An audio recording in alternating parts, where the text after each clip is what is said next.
We've all seen, we've all heard bits and snippets and portions of the unfolding story.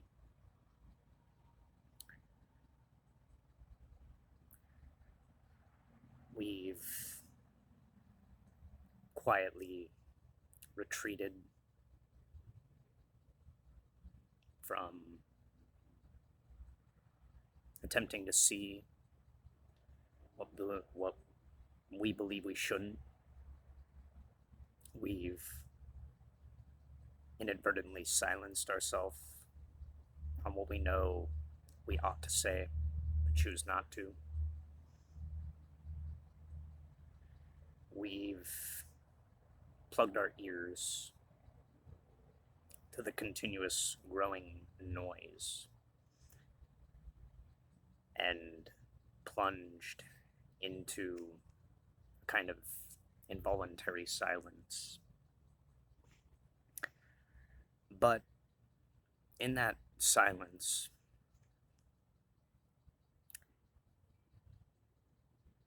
the things that we try to escape and we try to ignore often become a deafening roar, like a storm steadily brewing and approaching on the horizon. And even too, the silence itself becomes deafening, becomes a mirror for our own actions, our own understanding and witnessing. You know,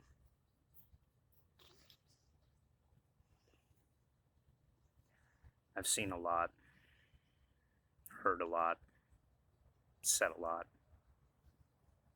I've seen, heard, and said more than what I'm comfortable talking about.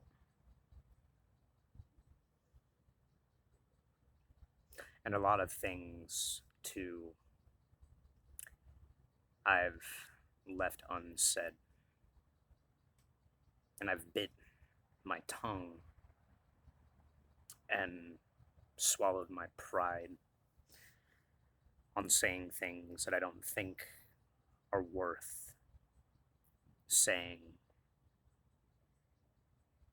worth the trouble and the potential fallout of going through the process of wanting to say and exclaim.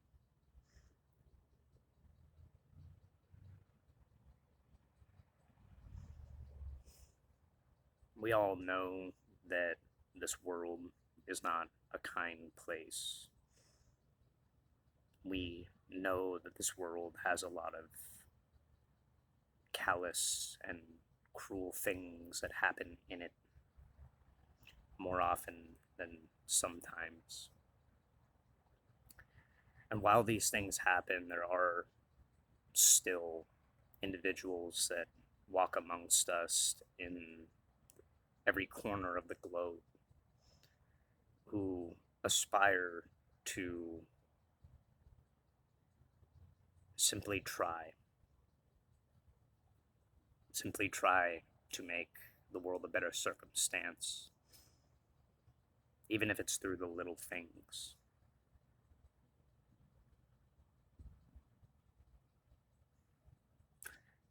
And that oftentimes can seem like a very minuscule, silent thing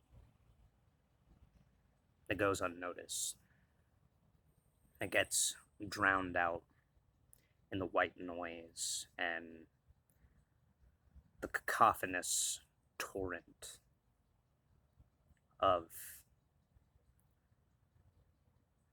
other things happening. Maybe really those little things don't actually go unnoticed. maybe those little things, those little circumstances, just open opportunities, or little gateways, or little barriers in the threshold of things that do make a difference. They're just too small to see on the surface.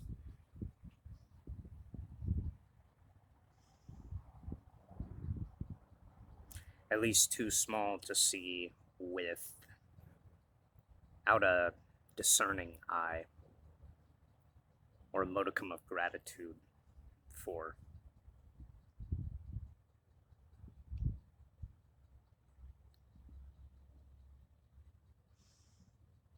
And those little things sometimes can feel like bits and snippets of peace in a world constantly at war. I'm not going to get into the whole rhyming scheme like I usually do.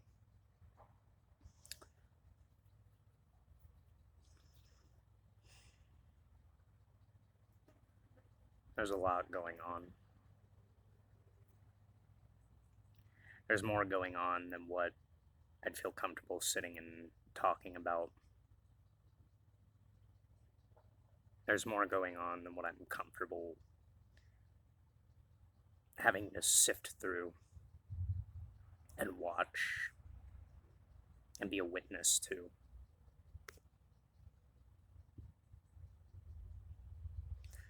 I hear a lot of talk, a lot of very big, grandstanding and grandiose talk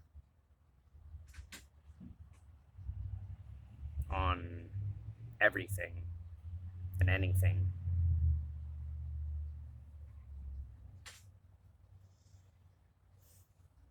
Everything and anything that can sow another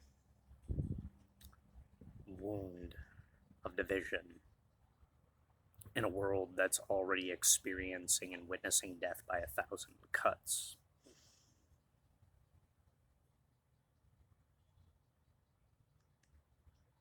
It's like the entire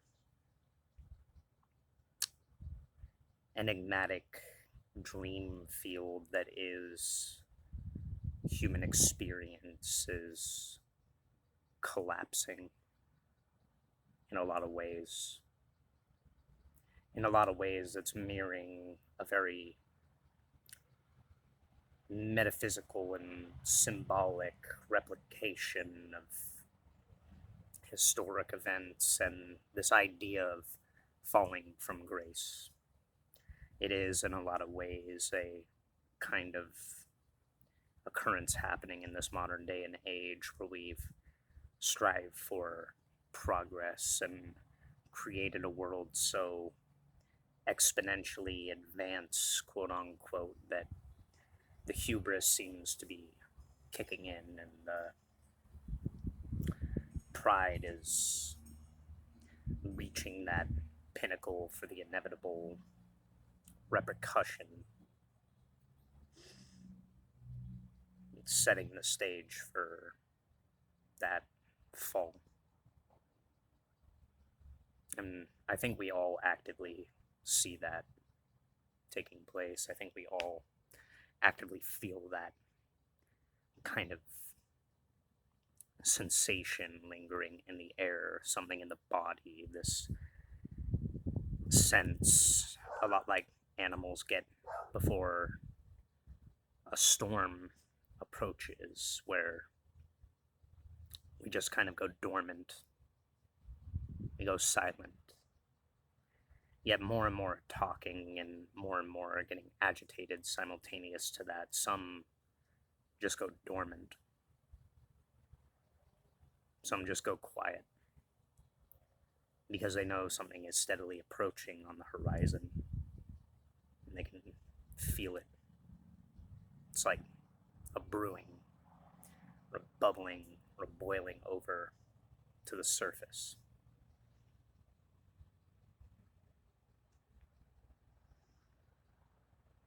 The loudest voices in the room talk a really big game of anything and everything to kind of throw out there whatever ideal or concept of superiority or domination or piety in this mass spanning global game of division that they can, and it's all just fucking chest beating.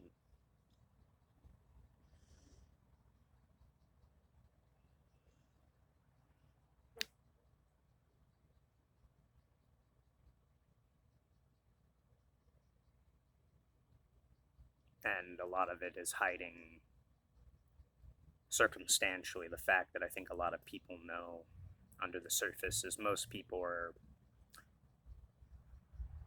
pretty afraid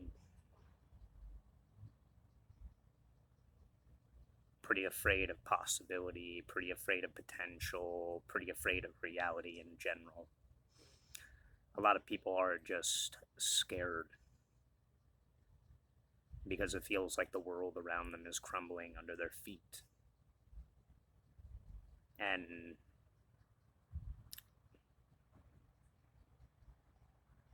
it does feel like that, even though things don't seem to change. It seems kind of circumstantial that it is the case that while we go about our day-to-day lives, it does definitely feel like the world around us is kind of falling apart, doesn't it?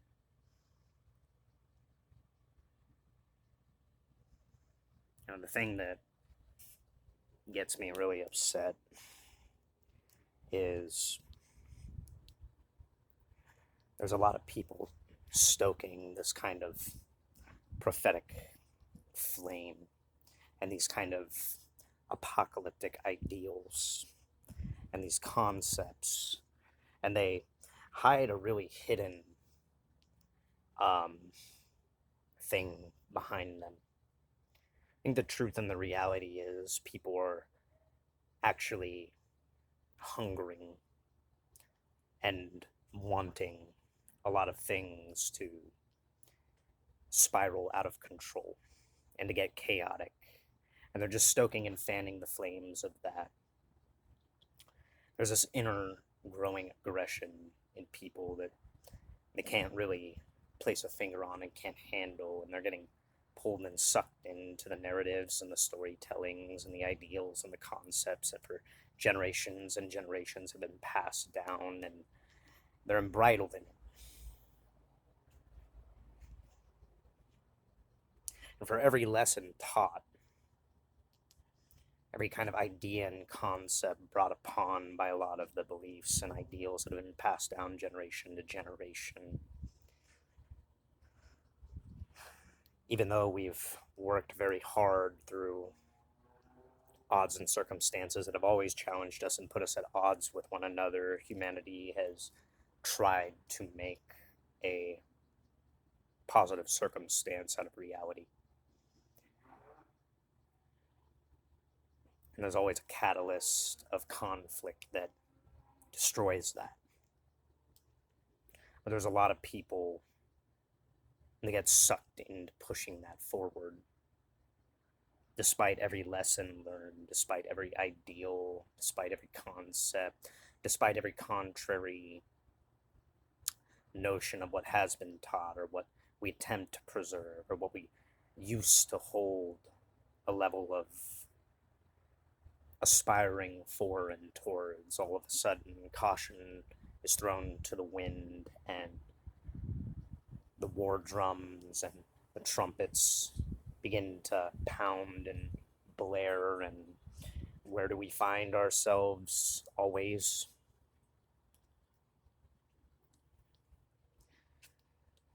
In a standoff, in another embridling of conflict that goes against everything that we were taught and everything that we are told. We devolve, essentially, and we, a lot of the times, fall voluntarily.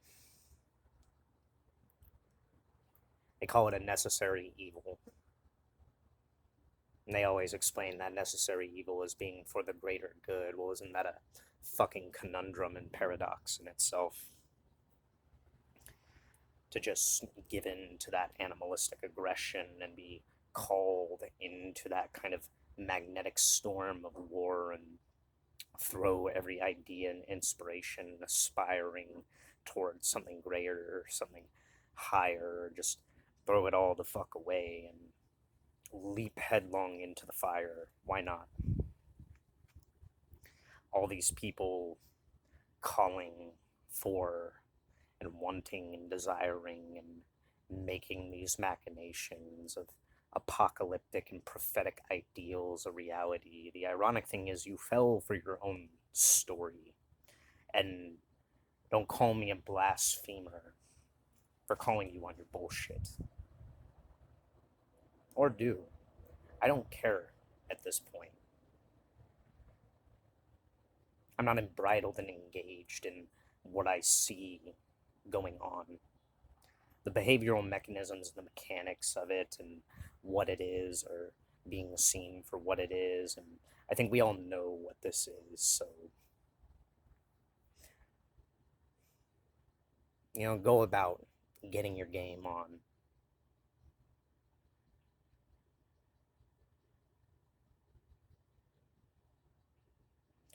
Your game doesn't impress any kind of ideal of what you see as something higher in reality or something needing that level of destruction and bloodshed.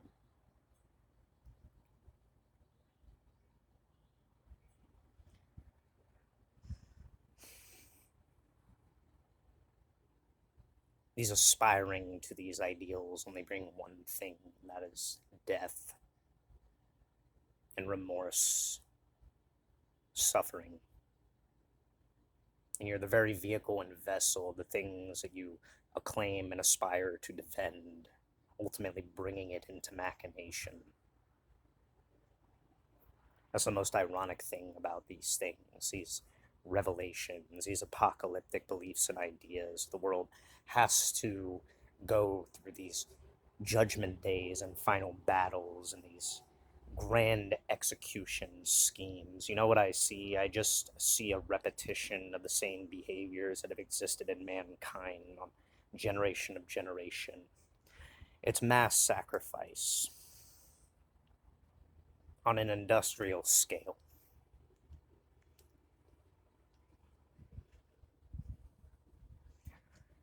Dying for ideas and beliefs and concepts that honestly aren't going to be anywhere with you. They're going to die in the same grave as the bodies carrying them into machination. Why? Because the buck stops in the body.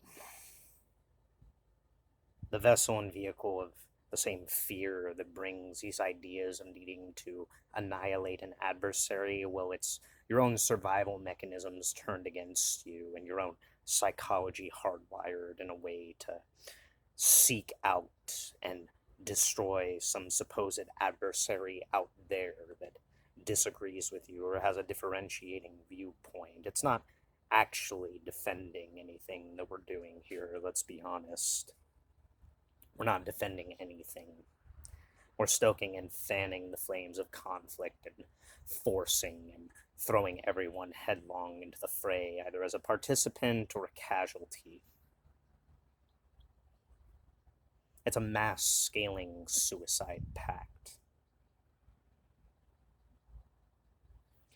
based on beliefs and ideologies that equate to trauma-based mind control and imposing will on one another's, enforcing encoded, encrypted beliefs and ideologies and ideals through mimetic coding and symbolism, trying to schism and fragment the psyche beyond repair, to threaten and jeopardize life to the degree that will submit and comply and inevitably either do or die for these very structures, these anti-life structures, these apocryphal ideals and concepts. Please, please, for the love of God, whatever one you believe in, there is a pantheon of some 10 to 13,000 gods that have existed throughout history. Tell me which one in all these ideals do you find a benevolence in that condones and allows for the slaughtering of others no different than you? Though their ideals may be different, though their concepts and beliefs might be different, it's not out of a toxic empathy that I state this. It's not out of sympathizing for other people with principles that I know are different than my own, who might actually desperately have no problem ending the life of another that they find dispute with over ideals and beliefs. I don't claim to find anything wrong in defending oneself or defending others, defending their loved ones, but how far can you stretch the line of that kind of concept of defending things? How far can you stretch it? Are you defending towns, cities? Are you defending nations? Are you defending entire religions? Are you defending all of these things? Are you claiming and aspiring that you are willing to sacrifice yourself and sacrifice the lives of others in order to defend these things? Well, I'm not going to question or judge you. I really am not. I'm not a perfect being. I'm not a perfect human.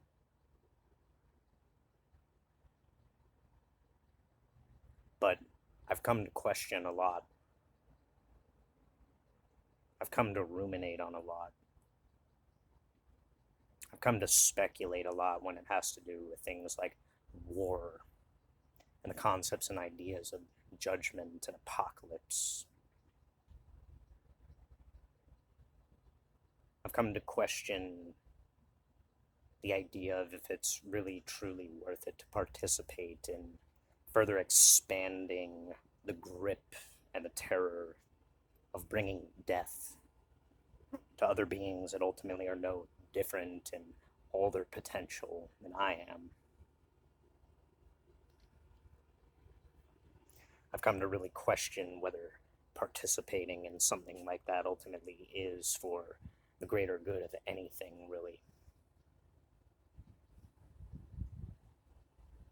Maybe it is sacrilege or a blasphemy to say this to some people, but you know what? I really don't believe in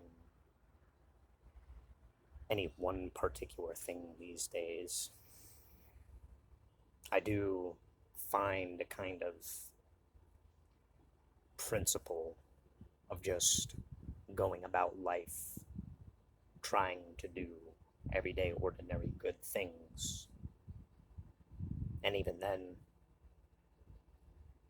I've had from my own experience and know some beliefs will say that's not good enough, that's not adequate, that's not sufficient for our particular ideal of heaven. We won't pass through any pearly gates or make the judgment call on just being good necessarily. You have to follow the rules to a T. It's not enough to just love openly, have a compassionate heart, or to carry a kind of unconditional love from the start and try to defend that. That's not adequate or sufficient.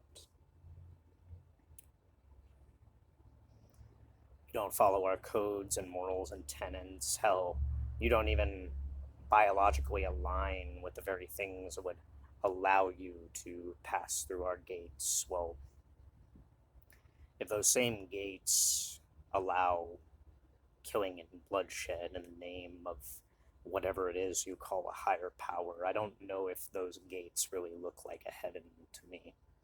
To me, that sounds more like a hell. I'm going to be quite honest. I know God, or the thing that people call God, in a more wider consideration and sense, one that goes far beyond what we are probably ever going to be possible or capable of really understanding, allows certain things to happen in this waking life, in this waking world, in this waking reality. I know that certain things exist and persist to exist and exist for reasons that are beyond what I can fathom. That being said, I also know that that mysterious force that is compassion oftentimes guides better and higher principles into actually being a possibility and a plausibility in this world.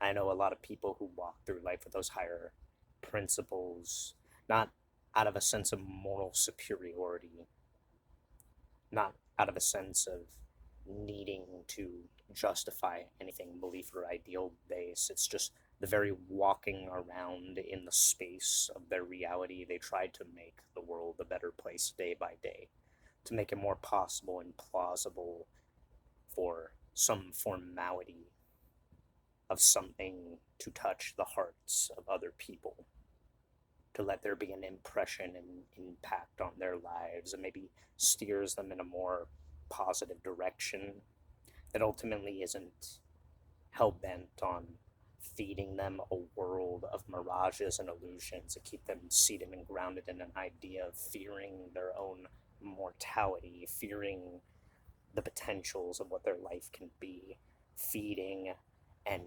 filter feeding off them and into them this aggression and agitation and fear, this guilt, this shame for what life could have been or ought to have been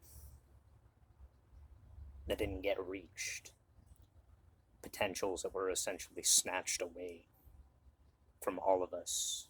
I think we're all living in a field of crumbling and decaying dreams taken far sooner than they needed to be, and replaced with the promise of aggression and conflict and violence and suffering for the sake of what I ultimately see as nothing but a lot of fucking selfishness, a lot of avarice, and a lot of greed. Not just for material things, not just for status and claiming of boundary disputes in a material world, but ultimately something even more nefarious in its gravitas than that. This hunger that is so insatiable that it needs to snatch life and the potential for life away from future generations. It's not enough to go run headlong into hellfire. No, we got to drag everybody down with us. And we'll call it a holy war. We'll call it revelation. We'll call it the final battle. We'll call it Judgment Day.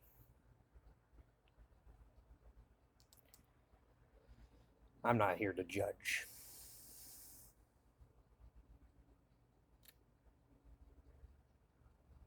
It's just a big tragedy to me. It's a very sad story, honestly. I'm just here to lay out a few choice words. Because I can. Not that I must. And I'm honestly restraining and holding back a lot more than what I would say, but one of the lessons that I learned when I was younger that I'm still kind of learning to this day is it's wise not to cast pearls before swine. That's something that I struggle with still.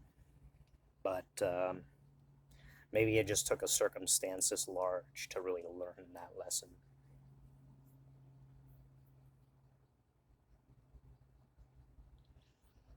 In all honesty, I'm just tired of it all. I'm tired of seeing what is a world in perpetual free fall every day and going about my business pretending to be okay, pretending to be hunky dory when in reality I've literally watched my life crumble a multitude of times over the years, and all throughout that I've continued to just do what I can.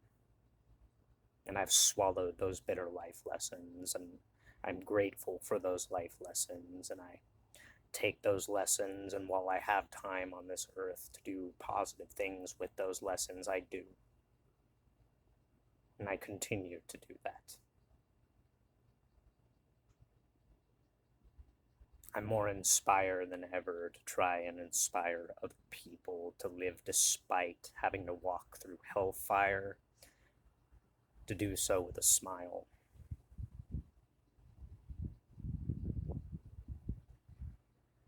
Not to hide or mask any kind of pain, really.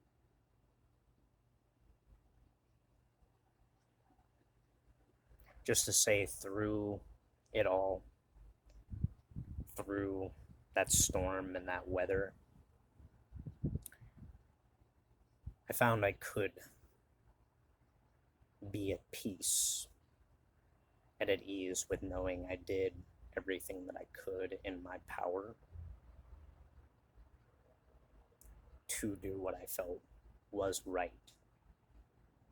And ultimately, what I found was right for me to do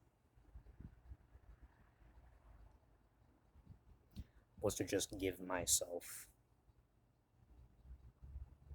give as much of myself as I could to other people, motivate other people, try to inspire other people. And not everybody took that, and that's okay. I did it anyway. And there are a lot of people doing that anyway. Why? I don't know. There's something without ideas or beliefs behind that that just feels right. The sake of doing it itself is just what this life is. It just is a gift. And that gift does keep on giving.